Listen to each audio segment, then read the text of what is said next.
চুনারুঘাট উপজেলার ময়নাবাদ মফিজউদ্দিন চৌধুরী দাখিল মাদ্রাসা ও Jahanara Chowdhury women's college প্রাঙ্গণে আয়োজিত সভায় সভাপতিত্ব করেন কলেজের অধ্যক্ষ প্রফেসর মোহাম্মদ ইলিয়াস বখত চৌধুরী।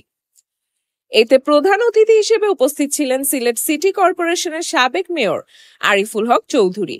বিশেষ অতিথি হিসেবে বক্তব্য রাখেন বিশিষ্ট শিল্পপতি তোফায়েল আহমেদ খান, আজিজুর রহমান, তপন চৌধুরী, জাতীয় বিশ্ববিদ্যালয়ের সিন্ডিকেট সদস্য অধ্যক্ষ মোহাম্মদ এনামুল হক, দাতা সদস্য আমিনুর রশিদ চৌধুরী, জাহানারা চৌধুরী উইমেন্স কলেজের প্রতিষ্ঠাতা মামুনুর রশিদ চৌধুরী, যুক্তরাষ্ট্র প্রবাসী মামুনুর রশিদ ও চুনারুঘাট প্রেস ক্লাবের সভাপতি অধ্যক্ষ ফারুক উদ্দিন চৌধুরী।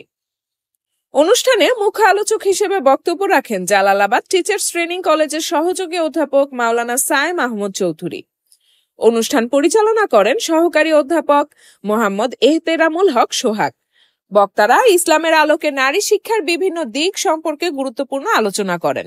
অনুষ্ঠান শেষে মনোমুগ্ধকর ডিসপ্লে প্রদর্শন করে প্রতিষ্ঠানের শিক্ষার্থীরা। ধন্যবাদ জানাই, কারণ আমাদের নারী সমাজের যদি পিছিয়ে পড়া নারী সমাজকে এগিয়ে নিতে হয় তাহলে এই ধরনের প্রতিষ্ঠান আরও বেশি হওয়া প্রয়োজন এবং দক্ষ টিচার দ্বারা আমি আশা করব, আমি বলেছি যে ওনারা যেন ভালো শিক্ষক দ্বারা যদি আমাদের এখানে টিচিং ব্যবস্থা নেওয়া হয় তাহলে এই অঞ্চলের মেয়েরা একদিন সামনের দিকে এগিয়ে আসবে। আমরা ছেলেরা তো অনেক পিছিয়ে পড়েছে, মেয়েরা অনেক ক্ষেত্রে এগিয়ে আছে। তারপরেও আমি বলবো ছেলে মেয়েদের এই প্রতিষ্ঠানগুলোকে যদি আমরা ভালো প্রতিষ্ঠানে নিতে পারি তাহলে আমাদের এই অঞ্চল শিক্ষিত হবে। শিক্ষিত হলে তাদের মেধার বিকাশ করবে, দেশের উন্নয়ন হবে, দেশ একটা ভালো দিকে এগিয়ে যাবে। দেশের বর্তমান অবস্থার উপরে আপনার কোনো বক্তব্য আছে? আমার দেশের জনগণকে চোখ কান খাড়া রাখতে হবে। দেশের এই পরিস্থিতি একমাত্র রাব্বুল আলামিনের কাছে দোয়া চাওয়া যে আল্লাহ তাআলা যেন আমাদের দেশটাকে একটি শান্তির দেশে বলল।